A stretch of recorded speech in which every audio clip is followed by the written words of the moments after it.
तो रूसी सेना युद्ध जीतने के लिए कोई भी कसर नहीं छोड़ रही है। अस्पताल हो या रिहायशी इलाके, हर जगह रूसी सेना यूक्रेनी नागरिकों के हौसले पस्त करने के लिए हमले कर रही है। ऐसे ही एक फूड वेयरहाउस पर रूसी सेना ने बम से उसे तबाह कर दिया। जलते हुए वेयरहाउस के पास से एबीपी न्यूज संवाददाता प्रणय उपाध्याय की ये एक्सक्लूसिव रिपोर्ट देखिए। इस वक्त हम यूक्रेन के ब्रोवारी के उस मोर्चे पर हैं जहां पर अब से कुछ देर पहले ही बमबारी हुई है। रूसी बमबारी के अंदर ये जो इमारत है ये निशाना बनी है और ये बताया जाता है कि एक फूड स्टोरेज वेयर हाउस है, जो कि बड़े बड़े जो सप्लाई चेन्स हैं, जो फूड सप्लाई चेन्स हैं, जो स्टोर्स हैं, उनको सप्लाई करने वाला एक वेयर हाउस है। लेकिन फिलहाल ये धू-धू करके इस समय जल रहा है। इस पर लगी आग को बुझाने की कोशिशें हो रही हैं। साथ ही जो फायर टेंडर्स हैं वो लगातार इस इलाके के अंदर आके आग बुझाने की कोशिशें कर रहे हैं। कई समय से ये मशक्कत इस समय चल रही है, लेकिन ये आग अब तक इस पर काबू नहीं पाया जा सका है। और अब यहाँ से कुछ ही दूरी पर वो जगह है जहां पर यूक्रेनी सेना ने रूसी टैंकों के काफिले को नष्ट करने का दावा किया था और कई टैंकों को नष्ट करने की तस्वीरें रिलीज की थी। यानी ये मोर्चा बहुत हॉट है, इस समय बेहद गर्म ये यूक्रेन का मोर्चा है। और ये इस लिहाज से भी महत्वपूर्ण है क्योंकि यहाँ से रास्ता कीव की तरफ ज्यादा आसान हो जाता है। और अगर इस इलाके पर रूसी सेना अपना नियंत्रण स्थापित कर लेती है, यहां पर उसका कब्जा हो जाता है, यहां पर उसे बढ़त मिल जाती है,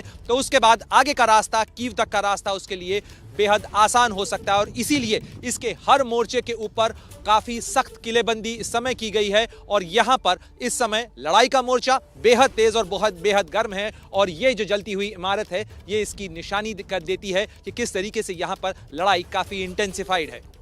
कैमरामैन मुकेश के साथ Pranay Upadhyay, Brovary, Ukraine, ABP News. तो दोनों देशों के बीच युद्ध लंबी चल रही है और इसकी एक खास वजह आम नागरिक भी हैं, क्योंकि युद्ध को हर हाल में जीतने के लिए यूक्रेन के आम नागरिक भी जंग के मैदान में कूद पड़े हैं। यूक्रेनी सांसद भी हाथ में हथियार लेकर सड़कों पर तैनात हैं। देश की सुरक्षा के लिए क्या आम क्या वीआईपी सभी बुलंद हौसलों के साथ जंग के मैदान में डटे हुए हैं। एबीपी न्यूज संवाददाता प्रणय ने इन लोगों से खास बातचीत की है, आपको सुनना चाहिए। आपने सांसदों को जिरह करते हुए, बहस करते हुए, प्रचार करते हुए देखा होगा, लेकिन आपने सांसदों को इस तरह से बैटल फटीग के अंदर मैदान जंग में खड़े हुए कम देखा होगा। लेकिन इस समय यूक्रेन में मैदान जंग बना हुआ है और इसलिए सांसद भी सड़कों पर हथियारों के साथ लड़ाई के मोर्चे पर डटे हुए नजर आते हैं। हमारे साथ इस समय ओडेसा रीजन के एक सांसद हैं जो यूक्रेन के सांसद हैं, member of parliament from Odesa, mister Alex. You are holding gun at a time when the country is fighting against Russia. How long you have been deployed here? Yes, I'm a member of the Parliament of Ukraine. My name is Alex Goncharenko. Really, I represent Odessa. That's in the southern part of Ukraine. But now I am in Kiev from the beginning of the war. I also joined territorial defense. I'm absolutely civilian person. I've never before had military experience. But together with thousands of my compatriots, like my friends here in Brovary, which is a town satellite of Kiev, we joined territorial defense to defend our cities, our land, because we don't have any other option. We need to win at Russian occupants, and we will win. So recently in Brovary, the fight was very intense, and the Ukrainian armed forces have claimed that they have demolished a tank convoy of Russia.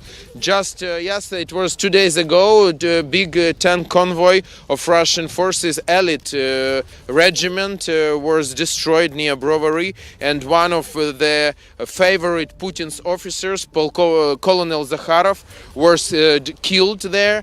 And Russians are furious, they can't get to Brovary. That's why this night, just we came from there 8 hours ago, there was an artillery attack and missiles attack on warehouses for food supply. Food warehouses, they are still burning in the outskirts of Brovary. Just you can see these smoke coming from this fire, and that's what they are doing. It's a genocide. There were no military objects there. They just tried to cut off the supply of food to Brovary and to Kiev.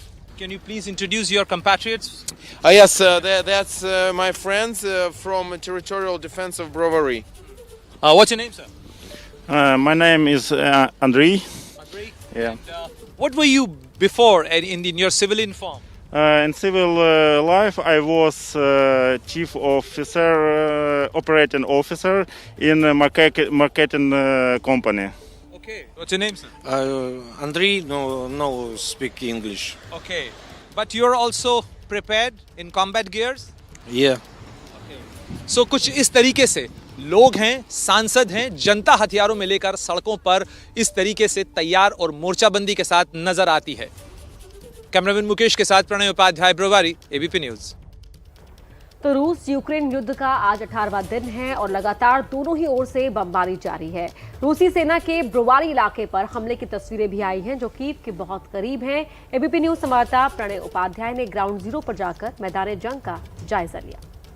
Ukraine की राजधानी Kyiv पर रूसी सेना के कब्जे की लड़ाई तेज होती चली जा रही है। इस वक्त हम यूक्रेन के उस ब्रोवारी के मोर्चे पर हैं जहां पर महज एक दिन पहले ही यूक्रेन ने दावा किया कि उसने टैंकों के काफिले को नष्ट कर दिया रूसी सेना के, और उसके अंदर रूसी टैंक रेजिमेंट के कमांडर की मौत हो गई।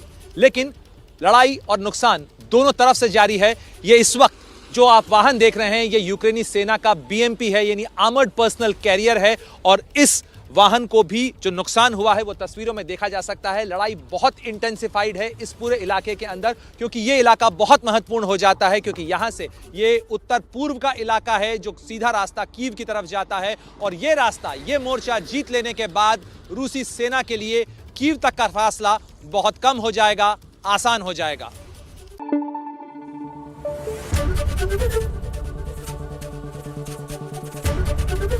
एबीपी न्यूज आपको रखे आगे।